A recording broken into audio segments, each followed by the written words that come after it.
All praises to Yahweh Ba'Shem Yahweh Shai, Ba'Shem Kodash.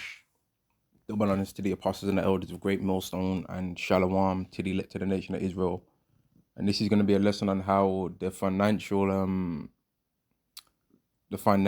system of this society is corrupt. And I want to just like speak about a few things that I've seen and be like, man, yeah, this definitely is dodgy, man. And first, I'm gonna read this scripture here, Proverbs chapter 11 and verse 1. A false balance is abomination to Yahweh, but a just weight is his delight. And I'm going to get into this lesson, and I just want to highlight this scripture, even though it's got nothing to do with this lesson, because I just seen it as I was scrolling, and I thought that was a good scripture, man. Right? I thought it was a good scripture that I'll be able to use in the future. But 1 second anyway.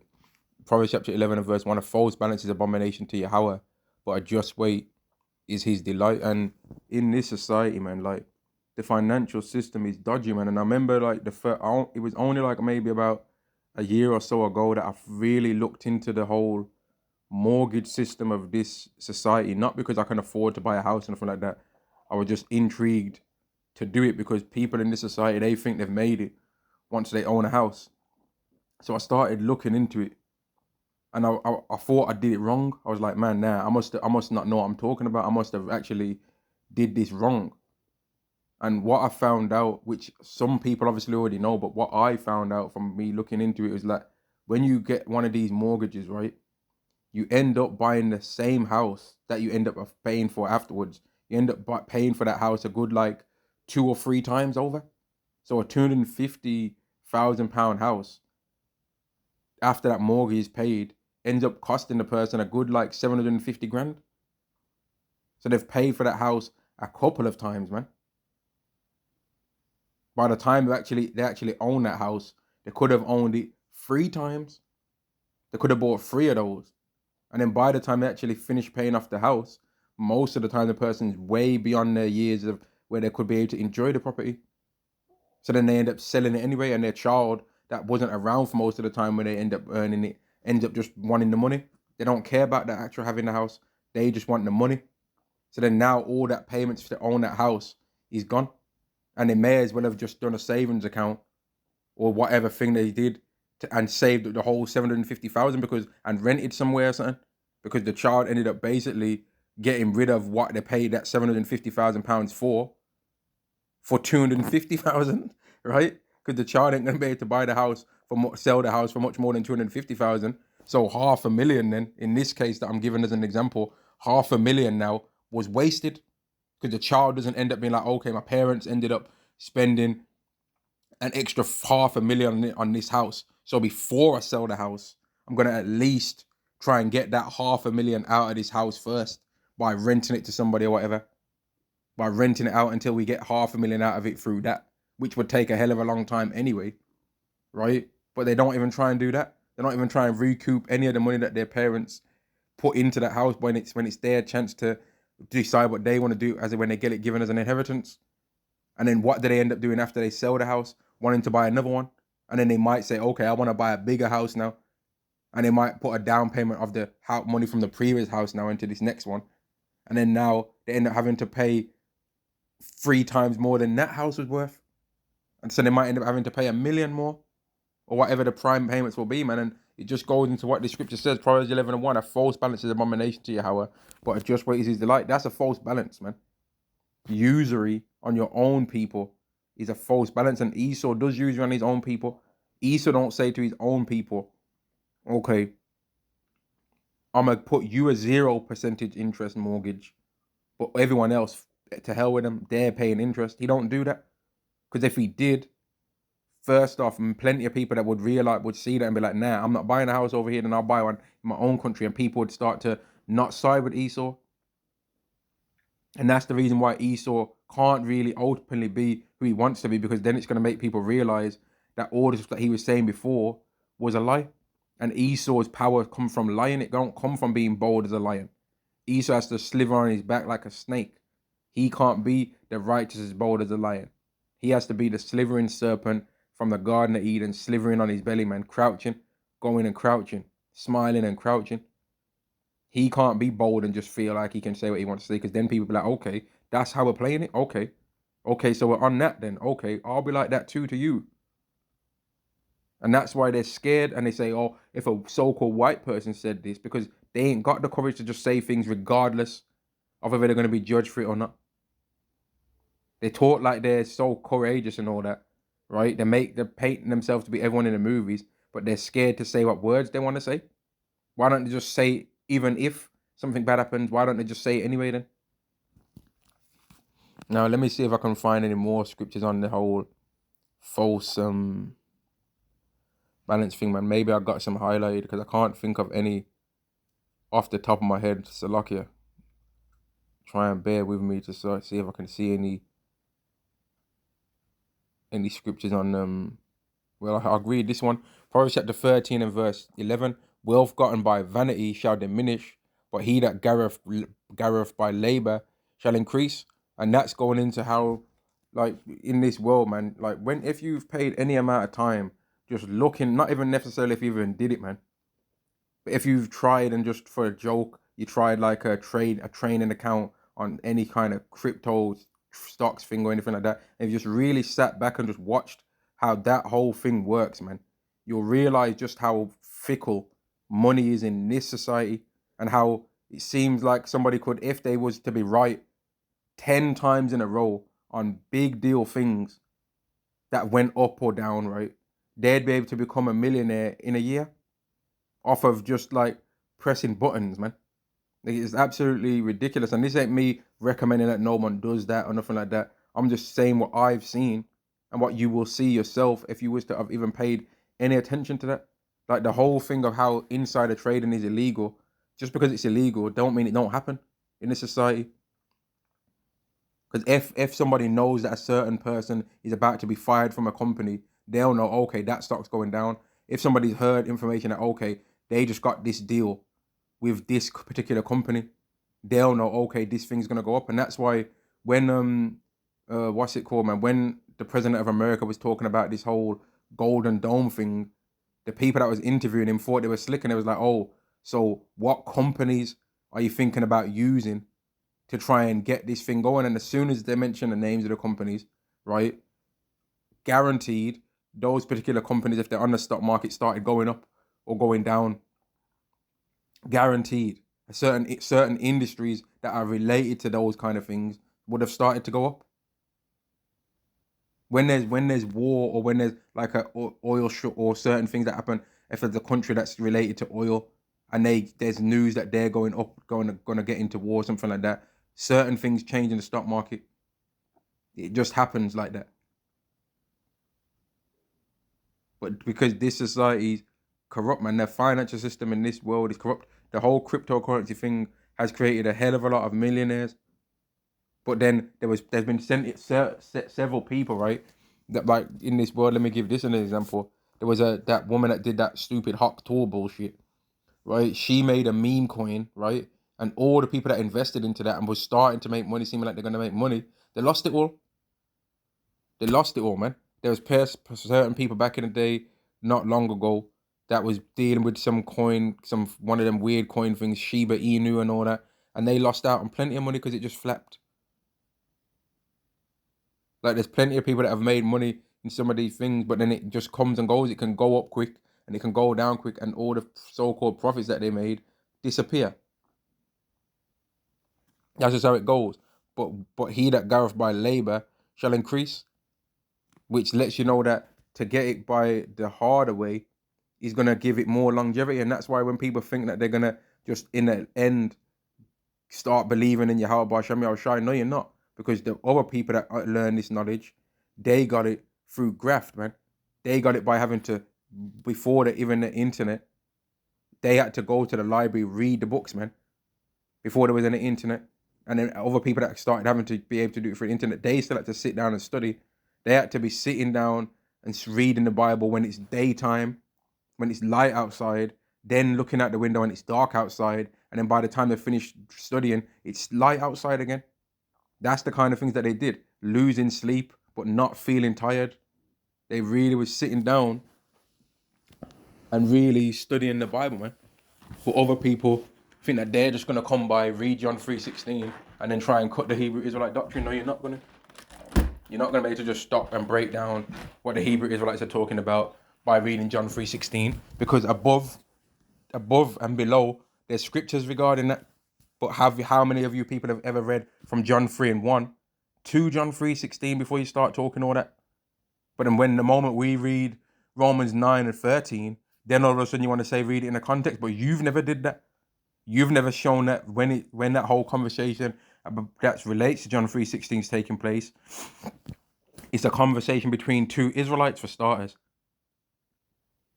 It's a conversation between two Israelites. It's not a conversation between an Israelite and a heathen. But you people don't want to talk about that.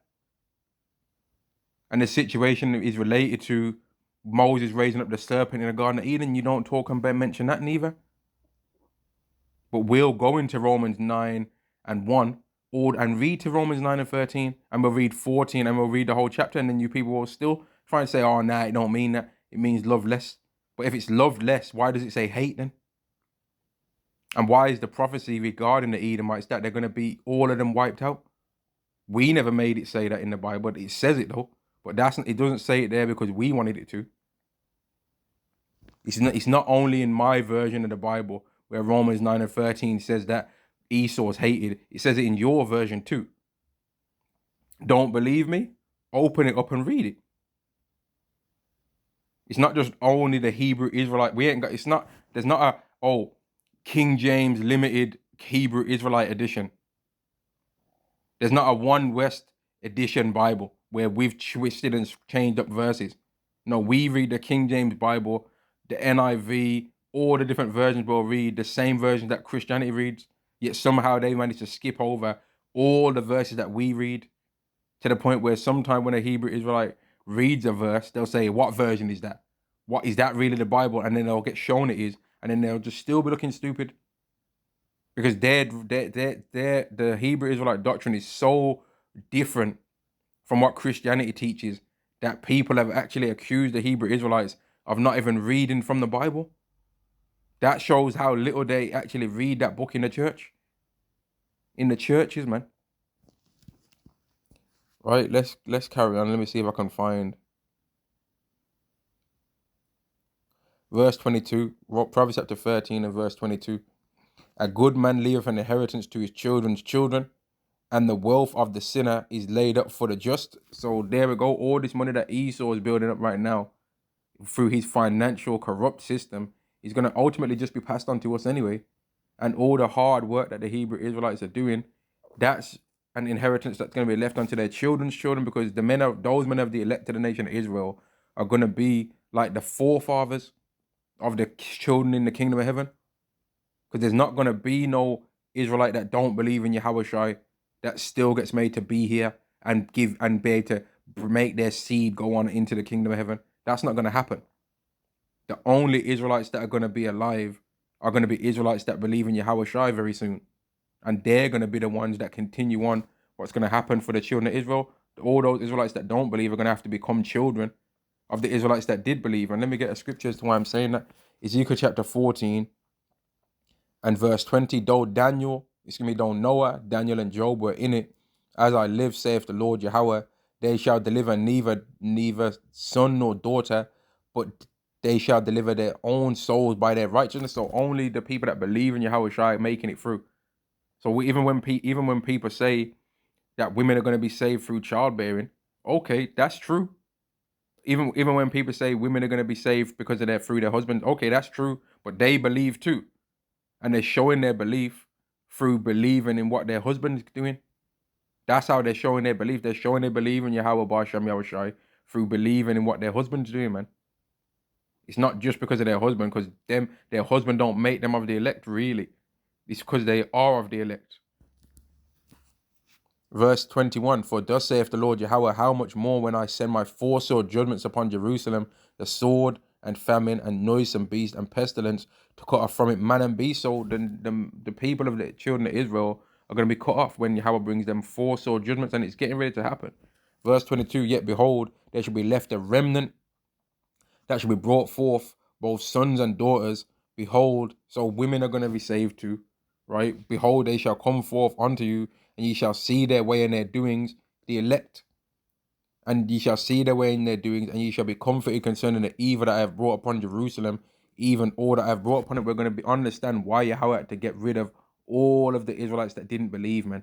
And I already did a video about that today, and I'm going to upload it now that that thoughts came into my mind again, how I can understand I'm starting to really understand how wicked Israelites are, man, because they're justifying men that are doing heinous acts while at the same time talking like they're the most righteous man on earth, saying they don't sin,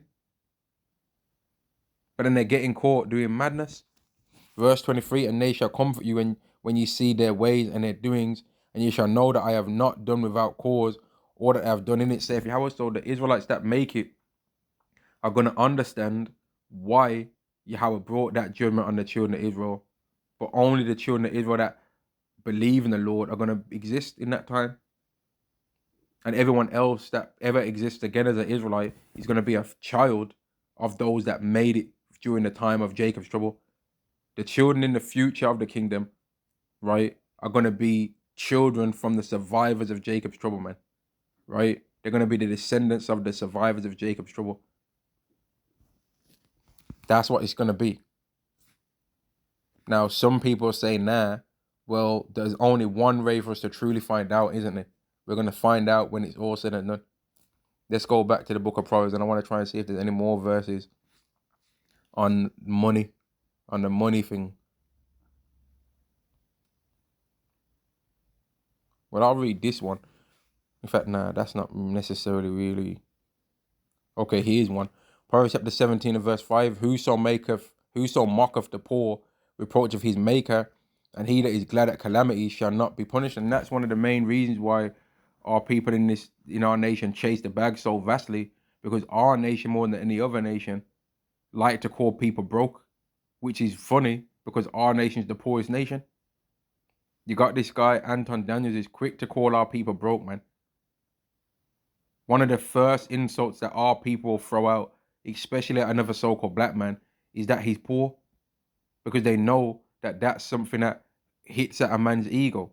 But here's the thing, the scripture just said you're not supposed to do that. And Anton Daniels claims to be a Christian.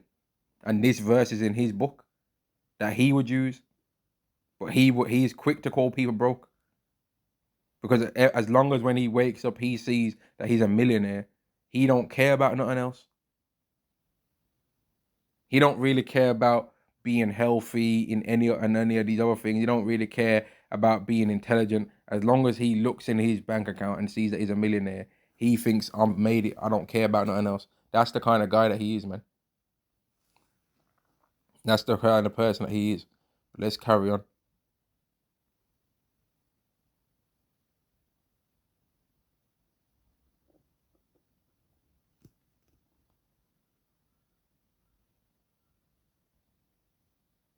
I'll highlight that scripture as well. That's a good scripture.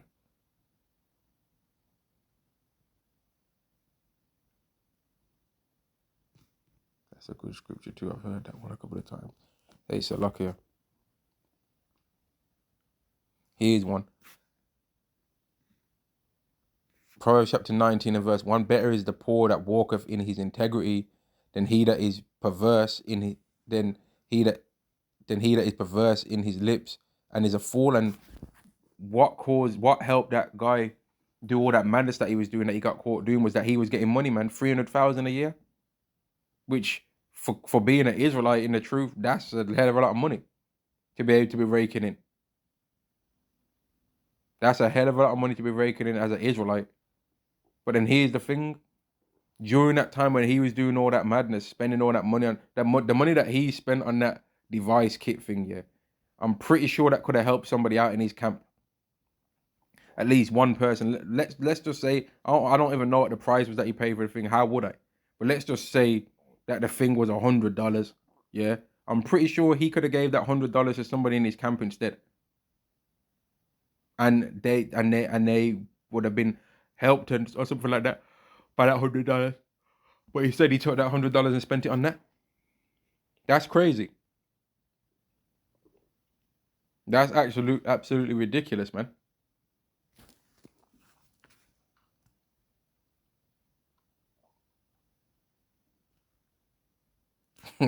Here's a good scripture. Proverbs chapter 19 and verse 4, wealth maketh many friends, but the poor is separated from his neighbor. And the moment in this world, man, it's truly sickening, man. The moment in this world, especially from women, man, the moment people in this world even think you've got some money, the difference between how they treat you is sickening. Any of you brothers out there, you would know this, man. When you're in your when you've been in your fringes or whatever, right? People are looking at you one way, but the moment you're wearing even just some clothes that are clean and newer that you own, and the difference between how people try and treat you, it's disgusting. There might be people that didn't know that you was an Israelite and saw you in some just normal clothes that are somewhat of the world or whatever, that just normal when you're just normally walking around the world minding your business, and people look treating you one way, and then they find out that you believe that you're an Israelite, and now they change up. But when they just thought you were just a normal person in the world, they was trying to, oh, look at these, look at that jacket, oh wow, look at that shoes.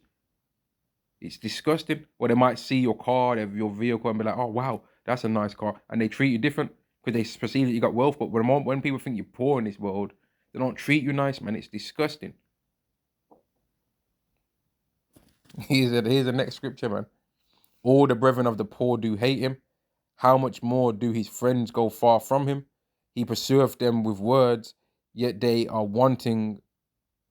Yet they are wanting to him. Meaning, when you ain't got no money in this world, people don't give two bleeps about you, man. They don't care because they're just waiting and they're thinking, man, he better not ask me for no money, or I don't want to have to. I don't want to have to put my hand in my pocket to help him in any kind of way. I don't want to help him, and that's another reason why people in this world are so eager to chase the bag, because they know, especially as a man, they know that really no one ain't coming to help your ass, man. They know that people are gonna mock you and ain't no one gonna help you. But then if you do make it out of being poor, everyone's gonna be talking about you need to help the black community. that's how it goes with for our people, man. When you're poor and you ain't done nothing, they're like, you bum, you're dusty. You need to get yourself right. You need to get yourself right. Then why are you getting yourself right? Like, he ain't gonna do it. He ain't gonna make it. He ain't gonna do this. He ain't gonna do that. And when you make it, you've done change, man. You ain't doing nothing for the black community. That's how it goes. Oh, you think you're better than everyone else. You ain't did nothing for the black community. That's how they do. But it was the same community that was burning him out.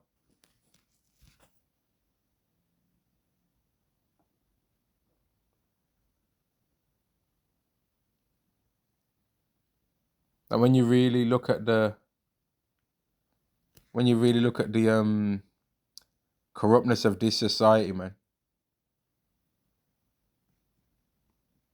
you find out from the financial point I'm talking about, you find out how truly corrupt this financial system is, man. And how Esau's just making a killing with the money game out here. Like that whole cryptocurrency thing given that this guy's got, and how the CBDC thing, that's really gonna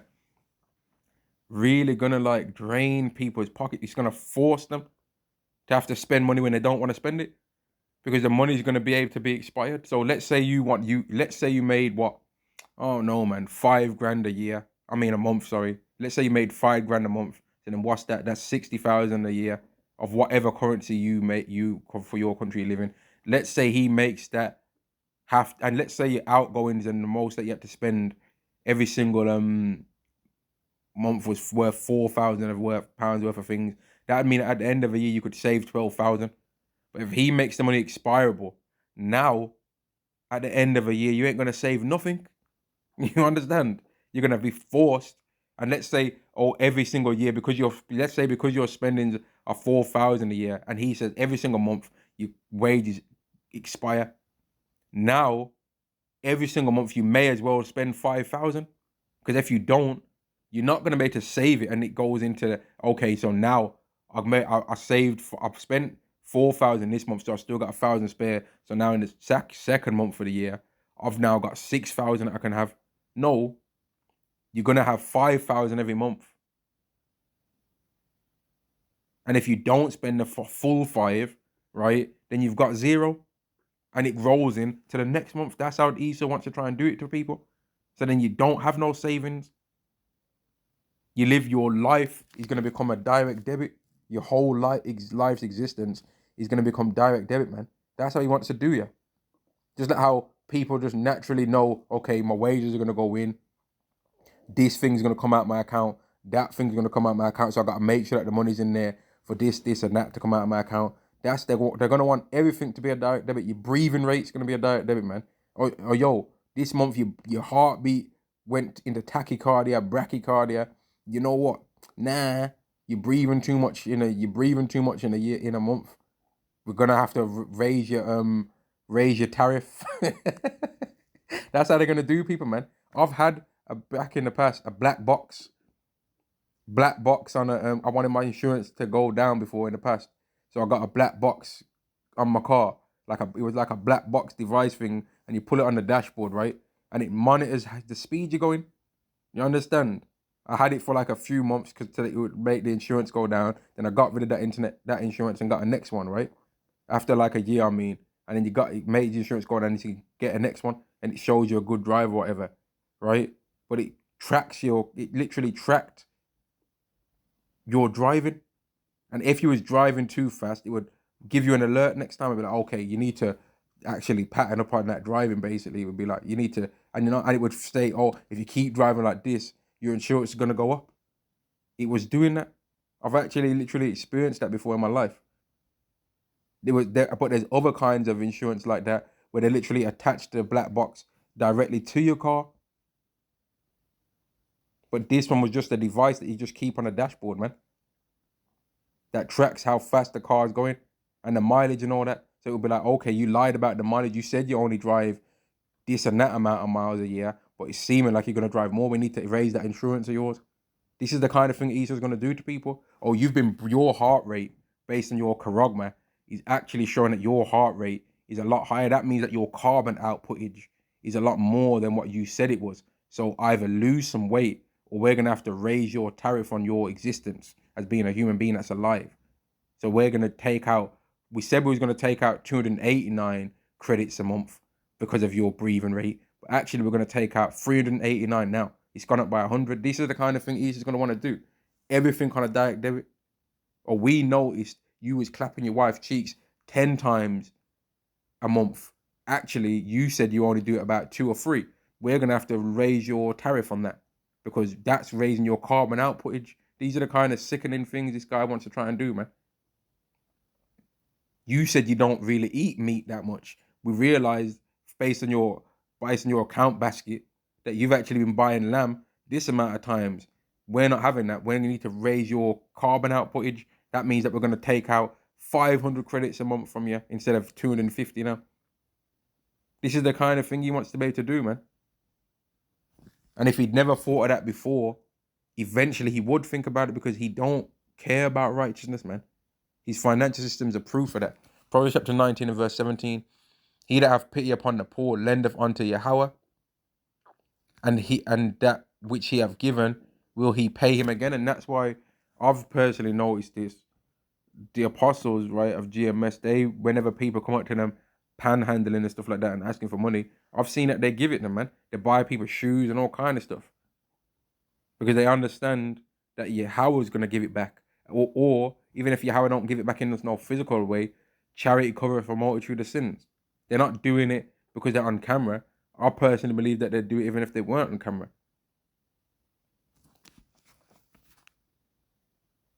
Let's see what else they got on the money scriptures, man.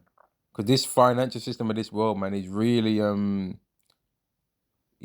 like corrupt as hell. Proverbs chapter 20 and verse 10.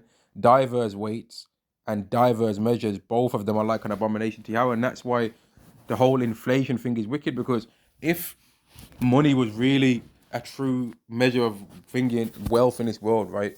£1, let's say £1 would always be worth the same amount of apples a year. But as you notice, it's not though. Because if the apples are still the same weight of apples and the pound's still the same pound, then it should always be the same. Just like how, let's say a company makes Snickers bars, right? And you like Snickers bar. Well, in the past, for example, Snickers bars used to be like 32 pence, 35 pence or something like that, right? So if it's got the same amount of peanuts in it, and it's got the same amount of milk chocolate in there, and it's the same weight, it's got the same amount of caramel in there, that's the same overall cost to make that Snickers bar, right? So there shouldn't be in the future, okay, now that Snickers bar is now £1. It should be the same price. It shouldn't change. That's divers weights and divers measures. It shouldn't be, oh, it's now when we do the weight of the food, we're including the package weight. We're not just talking about the contents inside. So now we've made the packaging a bit heavier, but the actual food inside, or whatever it is that they do, man, it's the thing should always stay the same price if they're the same size. But ESA will reduce the size of the product and raise the price. This guy's insane, man. And that's why there's actually literally, when people are trying to check the price of inflation, they check the price of a Big Mac. They use the Big Mac sandwich burger as a standard of like whether the society's going corrupt or not, man. And 1 second, give me a second. 1 second, man. So lucky. Let's see what other money scriptures they are, man. There's loads in the Bible anyway, but I forget some of them sometimes.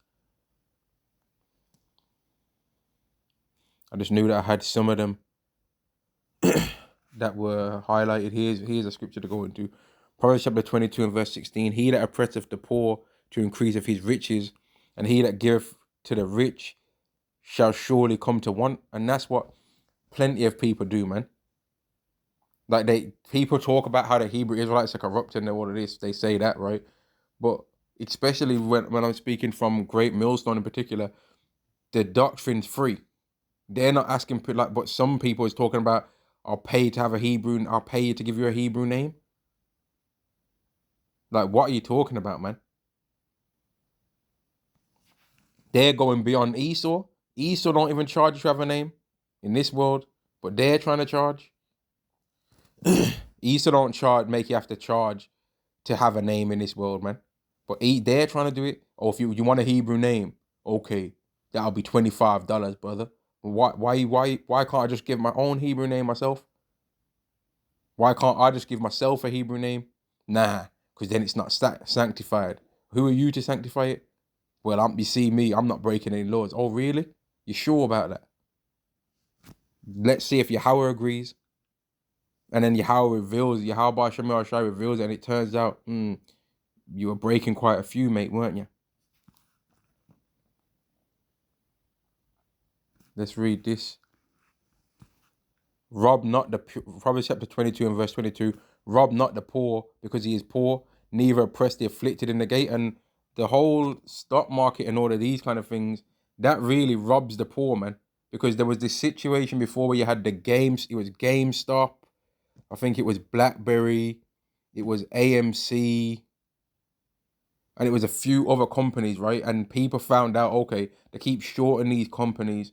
We're going to start buying these stocks to raise the price. And they started cutting off stocks, man.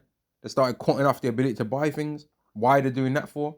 If it's meant to be just a free, everyone can win in it, then everyone should be able to get involved. But they didn't allow that to happen though, did they? They rinsed people's pockets out, man. And that happened a lot of times and stuff like that. They rig it so that they can win. The whole thing's rigged, man. All of Esau's systems are rigged. He don't want you to win. He rigged it so that he only wins. He's made this whole earth into a casino that he can win from. That's how he deals, man. He's not righteous.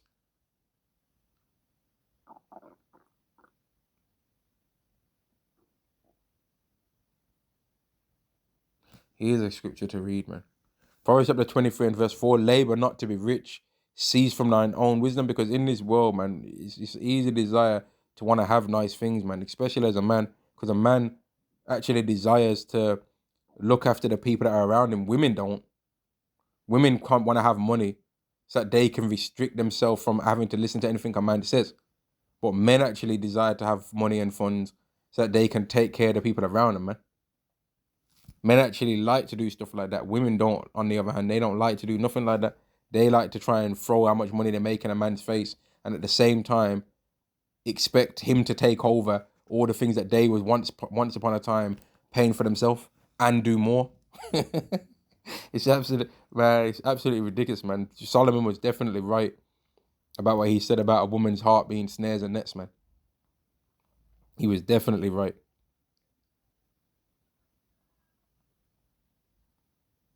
Let's see if there's any more, man. I know that there's loads in here anyway. I want to just see if there's anything that stands out to me in regards to to finances and financial things in general in the scriptures, man.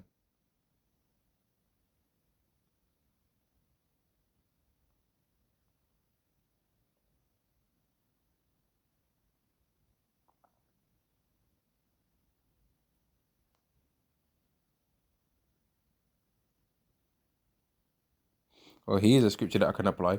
Proverbs chapter 29 and verse 1. Boast not thyself of tomorrow, for thou knowest not what a day may bring forth. And I've, in my time, thought about, oh, I want to try and do this, or I want to try and do that. Yahweh saw that none of that happened.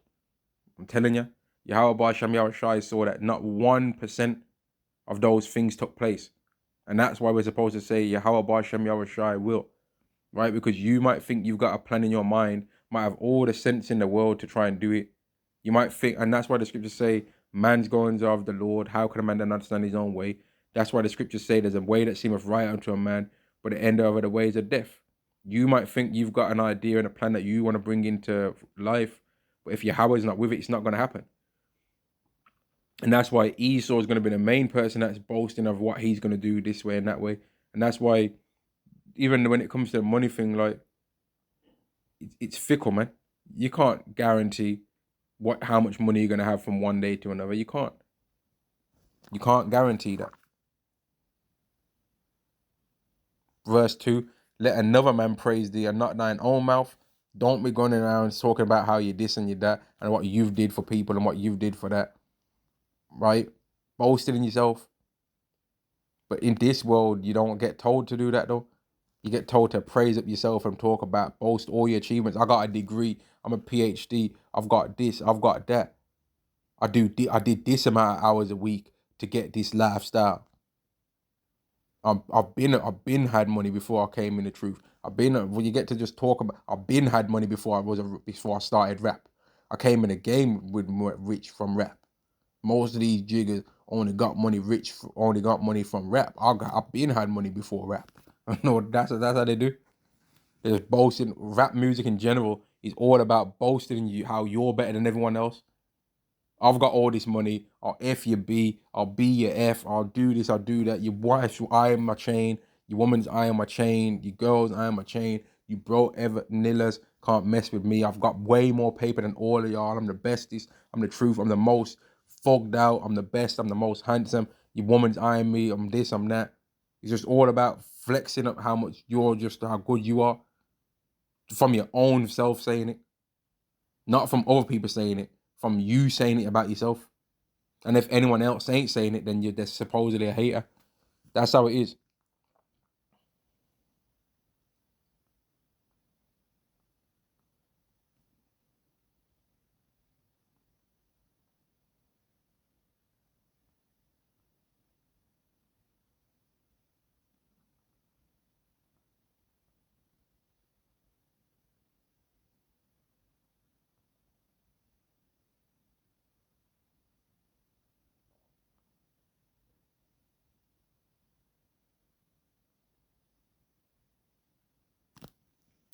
Here's a scripture.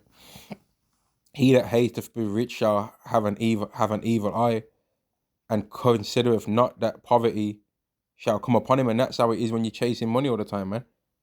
All these athletes and stuff like that, they're hastening to be rich because that's the fastest route that they can think of to become rich, right? And they don't consider, you know what, man, I'm gonna lose my money. That's what even goes with gambling. To a certain degree, if you gamble enough, you'll realize, man, I've lost out on way more money. You can lose a hell of a lot of money from that, man. It's easy. Same thing from all of these kind of fast ways of making money, just like the scriptures say, man. Let me see if there's anything else I can bring out, man. I think this is a good scripture to go to. In fact, no, this one. Proverbs chapter 30 and verse 7. Two things have I required of thee. Deny me them not before I die.